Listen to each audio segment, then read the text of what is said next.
ម្នាក់នេះគាត់ធ្វើអីកូនម៉ែអង្គុយមើលរហូតអង្គុយស្ដាប់សំឡេងគាត់ពីរោះអត្តន័យបទចម្រៀងបើអ្នកមានគ្រួសារនៅរៀបព្រាត់ប្រាស់គ្នាមិនថាគេមិនថាម៉ែទប់ទឹកភ្នែកមិនបានទេលើសោកូននិយាយថាកូនត្រូវឲ្យរង្វាន់ម៉ែខំអង្គុយញញឹមគិតថាកូនស្រីរបស់ម៉ែមានទឹកចិត្តប៉ុន្តែនេះអត់ទេកូនស្ទុះមកវាយអ្នកចម្រៀងម្នាក់នេះគាត់ធ្វើអីកូនគាត់លក់សម្លេងដើម្បីជីវិតដើម្បីជីវភាពរបស់គាត់វាជាមុខរបរសុចរិតបំផុតផាត់ចាម៉ែមិនគួរបាននិយាយទេកន្លងមកម៉ែធ្លាប់លើគេមកមិននិយាយប្រាប់ម៉ែថាកូនស្រីរបស់ម៉ែមានអត្តចរិតឆ្មាំងឆ្មៃចូលចិត្តមាក់ងាយអ្នកដែលមានឋានៈតូចទាបថ្ងៃនេះម៉ែឃើញច្បាស់ដល់ភ្នែកកូនមិនគិតទេនេះជាផ្ទះរបស់អ្នកណាជាកម្មវិធីរបស់អ្នកណាម្ចាស់កម្មវិធីគាត់ចង់ប្រកល់របស់អ្វីឲ្យអ្នកណាជារឿងរបស់គាត់នេះកូនគិតរកខ្សែកមួយខ្សែនេះមិនដែរទេបើកូនច្រណែនថាម្ចាស់កម្មវិធីគាត់ប្រកល់ខ្សែកមួយខ្សែទៅឲ្យអ្នកចម្រៀងដែលគាត់ពេញចិត្តថាមានសម្លេងពីរោះ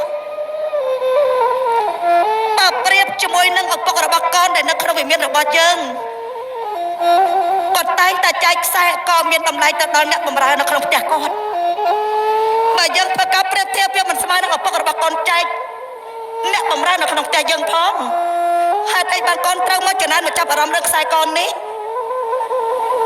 កូនស្រីម្ដាយលាក់ប្រវត្តិ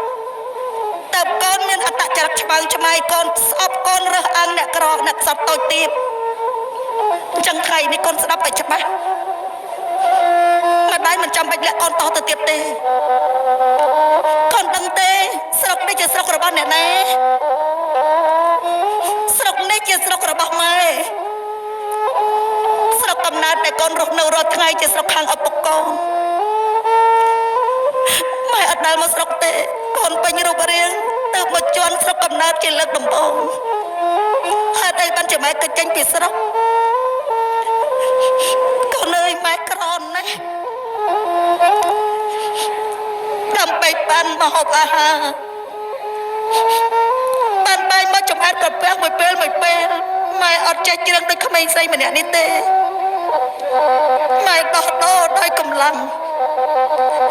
នៅទីនេះអ្នកស្រុកណាម្នាក់ក៏គេស្គាល់មុខម៉ែដែរព្រោះម៉ែធ្លាប់ស៊ីជ្រួលរែកដីរែកទឹកពុះអូបោកពួកសម្លៀកបំពាក់ឲ្យគេ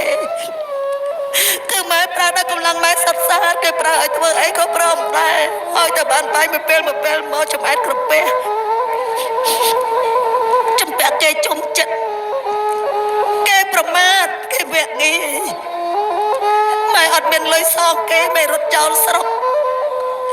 កូនអើយកុំបានជួបនឹងឪពុកឯងកុំឲ្យជីវិតម៉ែមិនដឹងទៅជាបែបណាទេចឹងកូនឯងកុំស្អប់អ្នកក្រណាកូនណាកុំមើងងាយអ្នកក្រអត់មានអ្នកណាម្នាក់កើតមកចង់ក្រអត់មានអ្នកណាម្នាក់កើតមកចង់ជំពាក់គេអត់មានអ្នកណាម្នាក់កើតមកចង់មានរូបអាក្រក់ទេកូនឯងមានសពមានគ្រប់កូនឯងបន់ដល់កូនឯងធ្វើបន់ពីអតីតជាតិបន់ល្អ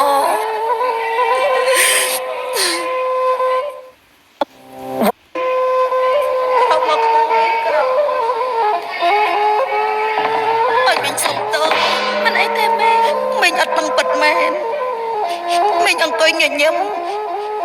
គាត់ឃើញថាកូនរបស់មីងមានទឹកចិត្តសំឡេងក្មួយអីពីរោះណា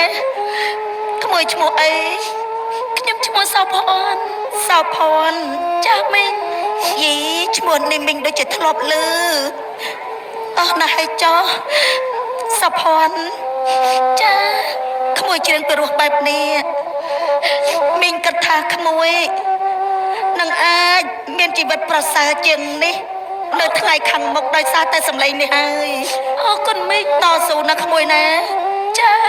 តស៊ូទោះបីអ្នកណាប្រមាថមកងាយយ៉ាងណាក៏ដោយសំខាន់ក្មួយត្រូវតែគិតខ្លួនឯងថាយើងឲ្យតែនៅមានថ្ងៃស្អែកនៅតែមានសង្ឃឹមជានិច្ចណាក្មួយណាខ្ញុំអរគុណមីងចាផាត់ចាលុតចង្គង់ចោះ អូមិនបាច់ទេមីងលោកចង្កងចោតលើកដៃសំពះសុំទោសបងស្រីអ្នកចម្រៀងភ្លេចអត់ទៅក្មួយមិនអីទេសុំទោសបងស្រីខ្ញុំអត់ខឹងអ្នកនាងទេកុំធ្វើអញ្ចឹងទៀតណាកូនណាកុំប្រកាន់នឹងកូនខ្ញុំមិនអីទេមិនមែនឲ្យថ្ងៃក្រោយបើជប់មីងនៃណាចំណាំមីងបានហៅមីងផងណាក្រែងមីងជាមនុស្សចាស់ចាំក្មួយមិនបានអរគុណមីងចាលោកស្រីល្អហើយមើលនាងខ្ញុំសុំណែនាំនាងបន្តិចអាសម្បត្តិខ្សែកពេជ្រនេះណាមុននឹងវាមិនច្រើនទេ